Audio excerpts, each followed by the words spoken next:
Esta mañana a la prensa.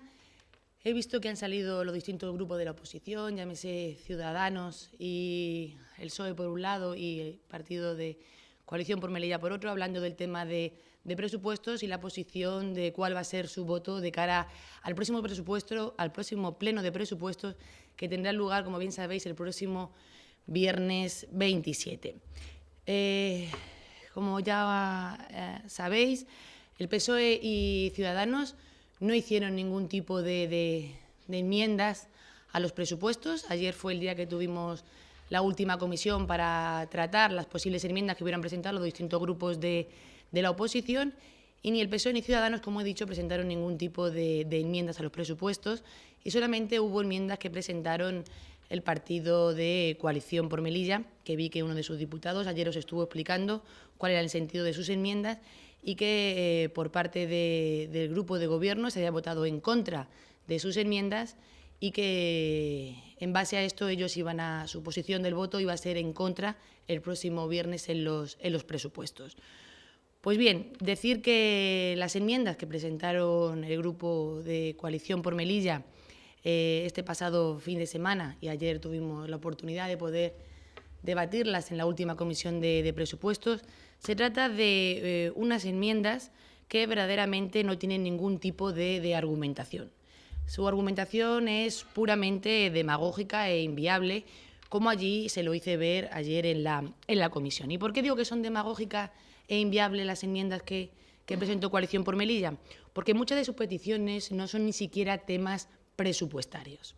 Son temas que se tendrán que desarrollar a lo largo de las distintas bases de convocatoria que se vayan a celebrar el resto del año, bien como se vayan a sacar el tema de los planes de empleo, o cómo vayan a llevarse el tema de las ayudas al alquiler, o cómo se está gestionando el tema del IMI, pero todo eso no afecta a materia presupuestaria, sino a las bases de cómo están sacadas ese tipo de ayudas o subvenciones, las cuales ponemos en funcionamiento a lo largo del año. Como digo, no son para nada temas presupuestarios.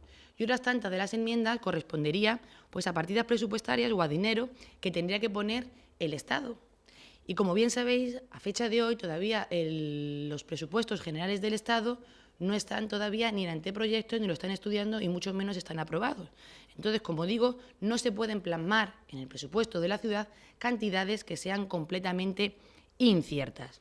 Porque ahora mismo, como digo, en el caso de que con posterioridad esas cantidades, después de que nosotros, el Gobierno, estuviéramos negociando y consiguiéramos que ese dinero viniera del Estado a la ciudad, en el momento que ese dinero viniera al Estado, nosotros podríamos generar un crédito e incorporarlo al presupuesto, ya fuera en el mes de abril, mayo, junio, o cuando esto sucediera en el caso de que el Estado enviara el dinero. Pero ahora mismo, como he dicho, no se puede plasmar ni recoger en los presupuestos que se van a votar el próximo viernes. ¿Por qué? Porque son cantidades completamente inciertas.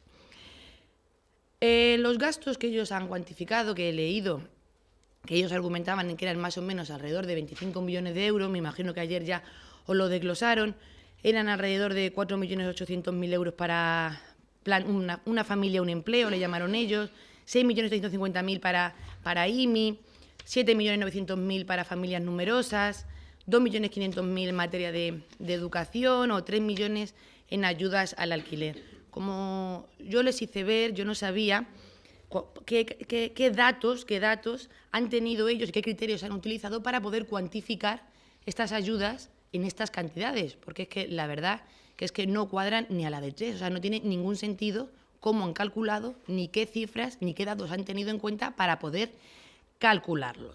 Y todo esto sin entrar a valorar las enmiendas que han hecho al tema de ingresos, porque es que el tema de ingresos era error tras error y ni siquiera lo cuantificaban. Decía que eso lo cuantificaran los técnicos, que ellos solamente decían de qué partidas teníamos que tener más ingresos, pero que lo cuantificaran los técnicos. O sea que, como digo, era error tras error. Por lo tanto, tal y como estaban presentadas las enmiendas de Coalición por Melilla, eran puramente demagógicas e inviables. Aparte de que, como les hice ver, no cumpliríamos bajo ningún concepto ni el principio de afectación, ni el principio del techo de gasto, ni el principio de estabilidad económica financiera, que, como bien sabéis, tienen que cumplirse sí o sí en cualquier presupuesto. Por lo tanto, me sigo manteniendo en lo que dije hace unos días en anteriores ruedas de prensa. Este presupuesto del año 2017 es un buen presupuesto para la ciudad, es un presupuesto expansivo y de un marcado carácter social e inversor. Y si votan en contra los grupos de la oposición, como ya han anunciado, una vez más, la oposición estará negando el crecimiento y el desarrollo de nuestra ciudad.